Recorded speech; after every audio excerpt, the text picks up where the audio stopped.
Welcome to the show. I am so excited. And I'll tell you what, if this interview is anything like the backstage that Brad and I just had, I mean, I know it's going to be. You guys are going to be in for such a treat. Brad, welcome to the show, my brother. Thank you, Jeff. Man, I've been watching you from afar, and let me just tell you about you for a minute, brother. It's been such a blessing to watch what you're doing, and I'm honored to be on here. I'm ready to pour into some people. Thank you so much for this opportunity. I'm extremely grateful for you, man. Yes, thank you for those kind words. I'm grateful and honored to have you here. So let's jump right in. Your Let's do hidden it. edge, right? Your hidden edge, never quitting, consistency on the micros, discipline, and the word detach, right? So let's dive into that. Explain, unpack that a little bit. Would love to hear. I mean, I love never quitting, right? So important in life is that tenacious, relentless attitude. So dive into it a little bit. Yeah, I think that society in a whole right now, and this is just how we're coded right now. Everything's easy for us. Everything's quick. Everything's fast. We know this. Like when we have to wait 2 seconds at a red light, like we get impatient because we're so quick to do that next thing. But man, it's like a dying breed. People are not putting in the work. They're just not getting after it. And we could always, everyone always says, man, we live in this crazy world. But my question is like, what are you doing about it? Right. Like, what are you doing about it? Because we could sit here and we could yip yap about it, but like, what are you actually doing about it? And I could, I Jeff, I have this thought in my head that I just got to get out. I know, that my wife just, not my wife, my mother just recently passed away. Yep. So sorry for And that. thank you. And as I'm looking for pictures of my mom, I'm going through my social media. And the one thing, and listen, I'm no brain surgeon. I want to be very clear. I'm not a brain. It takes me a while to learn things. I have to do things. I got to do dribble drills with stuff to learn things. But I'm looking through my messaging, and my message has always been the same: put in the work, have some discipline. And I'm not like the best discipline, but I got some good disciplines, and just be consistent. Like those three things: put in the work, have your discipline to do two things: discipline to do what you said you were going to do, and discipline to say no to the things that keep you from it. Right? Like I love chocolate. If there was chocolate around me, I know I got to say no to that because I'm trying to get ready for the beach. There you go. Little things like that. That's what I mean, man. And I just know over time that the people that are out there that think that they can't do it, or the self-doubt, the imposter syndrome, not me, I'm not smart enough. Take one small step day after day, and you'll get to that destination, man. I promise you. My hand to No, God, like I promise you. I love that. And those three things, right? Putting in the work, discipline, consistency. I mean, it's supposed to be hard. Life is supposed to be difficult. We've been programmed. We've been basically socialized that it's supposed to be easy. It's not. And that's when you flip that script and you say, all right, it's supposed to be hard. And then you revel in like, this is beautiful because it's hard, right? Like I'm going to do 25,000 pull-ups this year. It's not easy, but I love the journey. And when you can start to do that and start to say, all right, it's supposed to be hard. This is where I really get better. That's so important. I love that.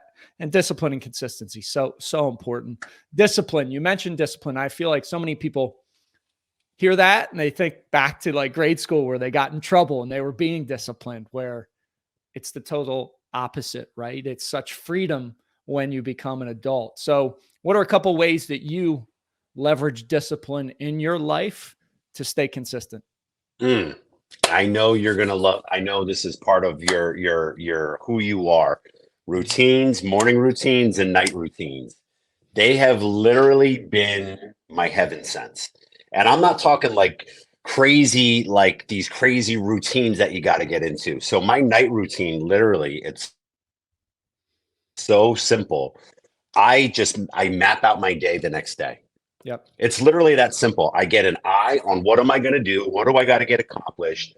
and there's people out there that say, get 10 things done, get 5 things done. I keep it simple. I'm a very simple creature. Mhm. There's 3 things that I want to get done that are going to help me move my needle. And in those things, but let me back up.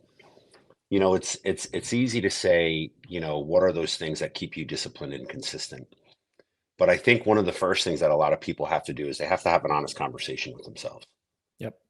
I don't think enough people are having that honest conversation. Like, what do you want to change? Like, what is it? Do you want to be a better dad? Do you want to be a better boss? Do you want to lose 10 pounds? What is that thing that you know in the back of your head that you always say that you're going to do, but you never do?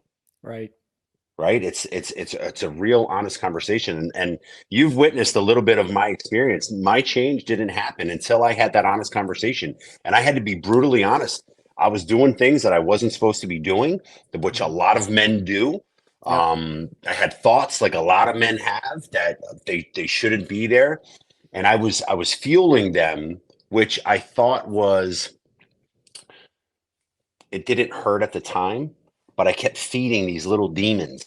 Mm. And I had to have an honest conversation with myself, man. I had to be honest, man, and I just said I had to stop. Nothing changed until that conversation happened. And the crazy thing about your brain, which I know you know, brain's like a supercomputer. Brain Yep. records everything. If I said to you, Jeff, hey, I'm going to be here today at 2 o'clock, and I no showed, you'd be like, dude, what's up? And then I'm like, oh, Jeff, I'm sorry, man. Let's set it up for tomorrow. And tomorrow comes, and I no show again. Mm. If that continues to happen, what are you going to think about Brad Modrich? You're going to be like, bro, you're a joke. Like, no, I'm not even going to call you no more. Like, no. Right. What do you think happens to yourself when you say you're going to do something? Your brain's recording this. You're creating this neural pattern in your brain. It's just creating a consistent, oh, well, I say I'm going to do something, but I don't do it. And then your subconscious takes over and you don't do it. Yep. It's that until that happened, I know that I wanted to be a better father. And I have a morning mantra that I read where, you know, we talk about mantras and Mhm. rewiring that circuitry in your brain. And one of the Yep. things that I say every day that I will intentionally be the best father, the best husband, and the brother and leader that I can by living by my core values. I say it every day. Love it. And then what happens when I'm saying this, if I started to do something that didn't correlate with that before I started saying this, and I would do something, it wouldn't mean nothing. But like then I would start to do one of those things. I would say something or I'll hear cursing. If I really wanted to be the best father isn't going to use the F word every time he's around his kids. Right. So when I started to say that, because I'm rewiring my brain, when I would go "Mwah," and I would go to let that out, I'm thinking in my head, the best dad wouldn't do that. So I stopped. So I had to have that honest conversation, man. And then for me, I had to figure out what it was that I wanted. There was a couple needles that I wanted to move. With my faith was one, my wife was another one, and then there were some monetary goals that I wanted to hit. Mhm. So I came up with a plan. And again, I told you I'm a simple creature. So I at my night routine, I just made sure that the next day I'm hitting one of those 3 areas. Gotcha. And I plan my day and I just wake up. But then when I wake up, I rewire this thing, right? The brain. And I truly believe this is where the magic happens because I start my day with an overwhelming amount of gratitude. Mhm. And you know, people uses this word gratitude. It's kind of like a catchphrase now, like I'm so grateful. But until you can create a feeling, an emotional, neurological, physiological response to what that gratitude is, it's just a word. Yep. And it wasn't until that morning where I would sit there and I would literally start to feel this warming sensation in my body because I was so happy with my kids being healthy, with Mhm. my wife being healthy, with God gave me this power and this gift. I'm healthy. And then it starts to create a different energy in you. Yep. That is unquestionably one of my morning routines. And then obviously, you know, we're fitness guys. We love fitness. I got to get Mhm. my body moving, Right. right? I got to get my body moving. I don't care if it's 30 minutes of some kind of mobility, whether I'm jumping on a treadmill, I'm doing some pull-ups, I'm getting my body moving. And usually when I get my mind and body kind of in tune, everything else, it's literally a win for that day for me. Yeah. No, You know what I mean? I love that. And I love how you say, keep it simple, right? There's a couple of things I just want to unpack. Keep it simple.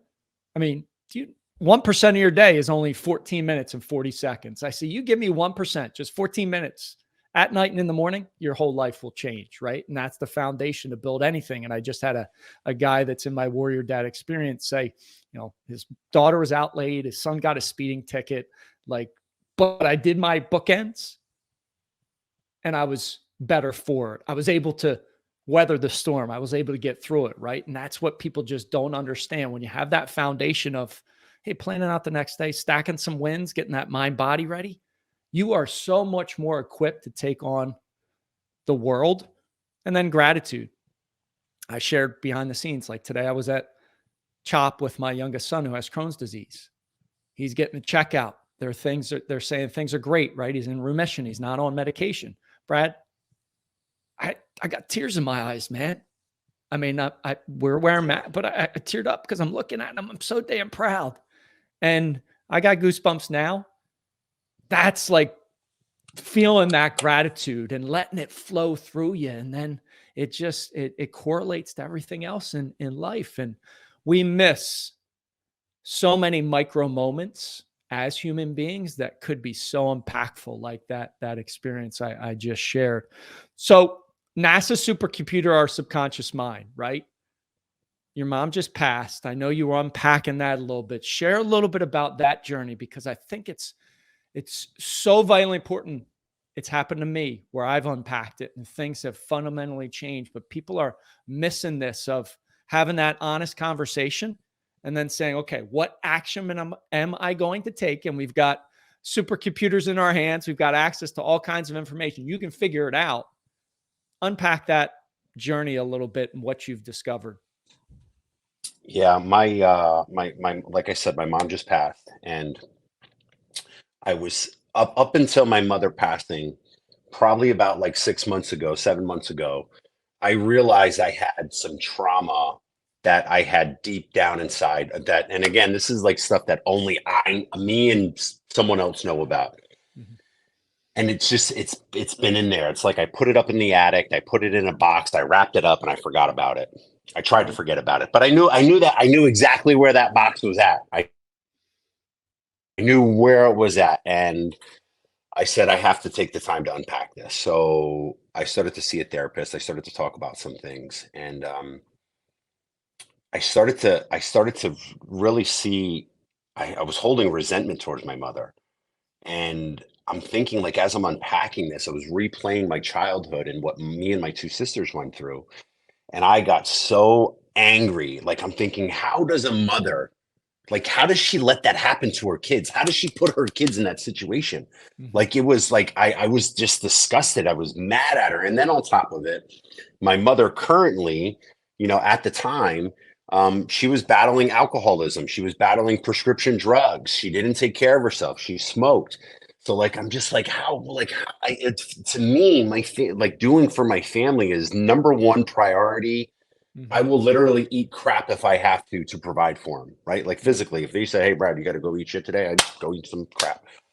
And I held this resentment, and I'm definitely going to deal with some of the guilt because of I not being there when she passed. But then she passed, and an hour before the service, Jeff, it's crazy when I think about this. My sister, like I told you, she did this beautiful collage of pictures with my mother and her family, and me and my two sisters, and the after we were children. There was this amazing collage. So in this collage, I'm sitting there, and I got to the service early. And you mentioned it earlier in the morning, my superpower. Like when we started, you said my superpower is detach. So what I did, I was looking at these, and I detached from these pictures, and I physically, like, I took a couple steps back, and I'm looking at this, Mm-hmm. and I'm looking at this pictures of me and my sister, and I'm looking at my mom, and I'm looking at the darkness in her eyes, and I'm looking at this woman who was just a troubled woman, and I'm thinking like, I'm looking at my pictures and I'm like, of course I ended up in prison. I know why I ended up in prison. Lack of fatherhood, lack of a parent, everything that I've been thinking about for the past like 6 months with my therapist.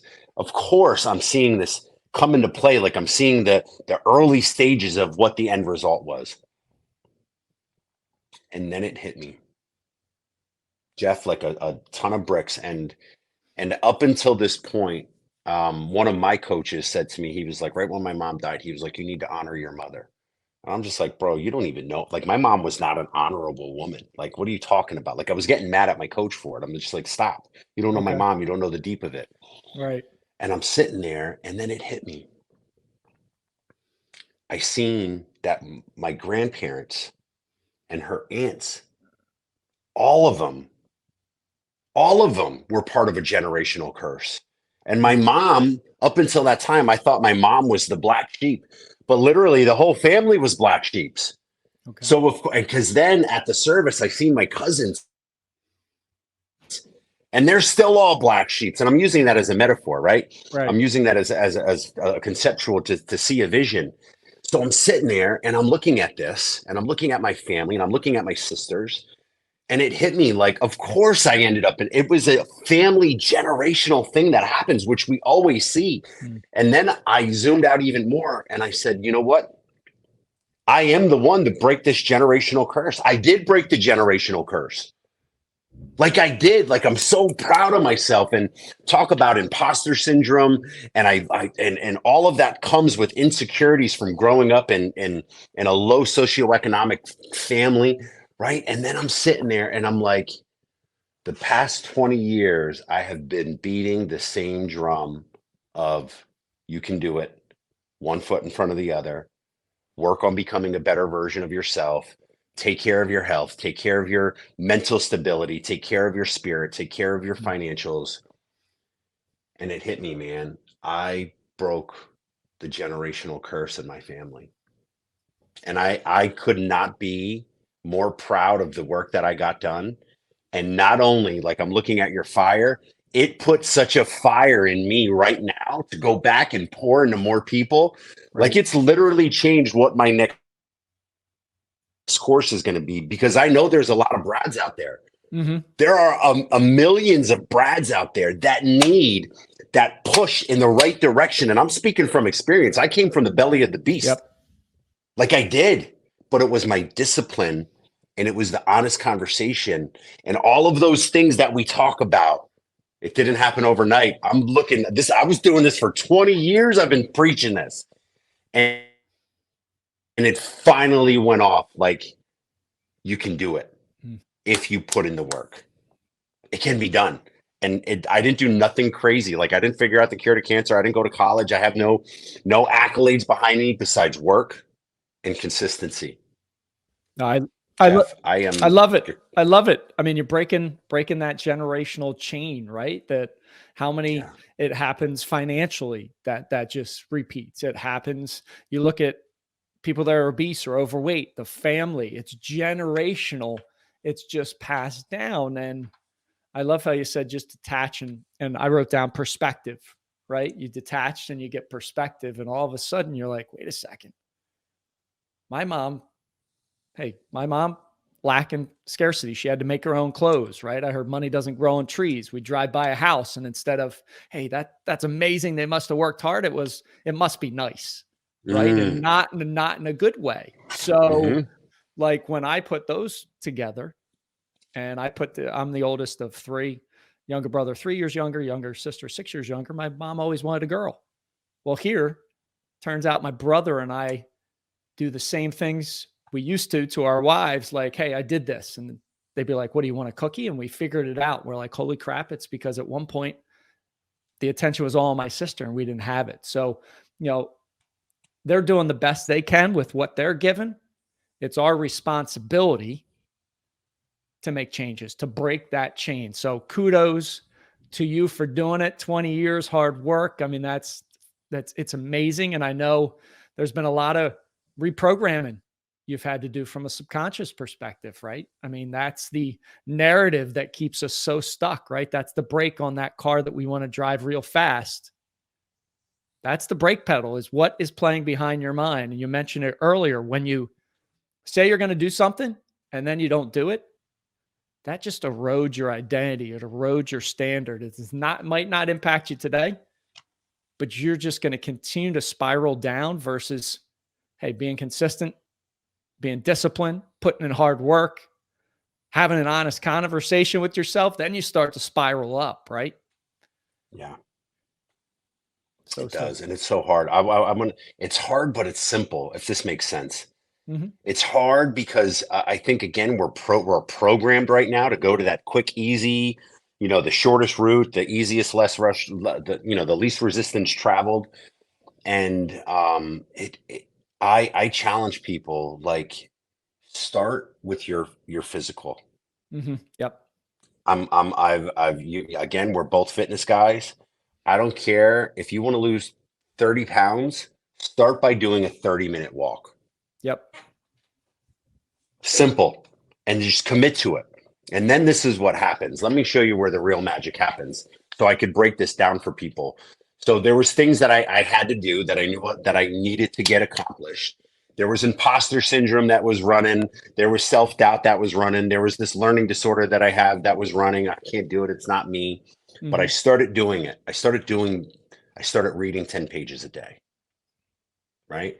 I started, I started the gratitude in the morning. I started doing all of these things, and this is how crazy it is. I wrote 10 things down, and 10 things, it was simple as, I'm going to wake up at 6 a.m. Okay. It was, I'm going to take 10 minutes of prayer. I'm going to do a 30-minute workout. Just real simple. I'm going to eat one healthy meal today. Mm-hmm. Simple. And then what I did was I started checking them off a box every day. Every day. I didn't stop until those things got done. Real simple stuff. Like nothing too crazy. But then what happened was a week went by. I was like, I did it. 2 weeks go by. Holy crap, I did it. Mm-hmm. There's something that happens when you can look back at what you did and say, you know what, I did it. And then I learned this from someone. Tell yourself, look at what I did. I did what I said I was going to do. Say it, believe it, create the feeling. And now it becomes part of my ethos and my identity on who I am. Like, if I say I'm going to do it, you better believe it. It is going to get done. Right? Because now I've strengthened this muscle. Yep. And it started with little micro disciplines every day.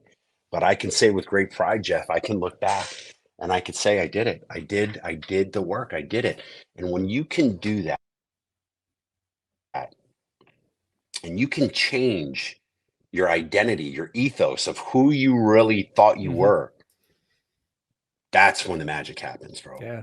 No, I love that. Putting it down, putting it simple. I'm right with you. Like, change your physiology, do the physical. I'm like, hey, if you have a trigger, you have something that you know you shouldn't do, and you get that thought in your head that says, "Ooh, I should go check out porn," or "Ooh, I'm going to go have a drink." Dude, do 10 burpees. All of a sudden your physiology will be changed, and you'll be like, I ain't doing that. Like, why did I even think of that? Like, You're not even going to have energy to do it after you do your right? 10 burpees. Or do 10 push-ups. Like, changing your physiology through the physical is Yeah. it is ridiculously simple. It's not easy every time, but we hit the gym, right? We're gym guys. I always say we hit the physical side, but we're not doing those mental reps. And something you said, when you do it, my coach says to say, that's like me, right? You're reinforcing, hey, what I just did, I followed through. I checked all the boxes on those 10 things. Hey, that's like me. Yes, I did it, because so many times we starve ourselves of that dopamine hit, of that feel good, of actually doing it. You know what? 98%, 99% of people don't do the shit that they say they're going to do. So you should reward yourself with, like, yes, like, feel good about it. And then that's going to encourage you to move forward. So I've loved the conversation. Where can people look you up, Brad, if they want to find you, follow, all that good stuff? It's literally Brad Modrich on everything. Instagram, Facebook, website, www.bradmodrich,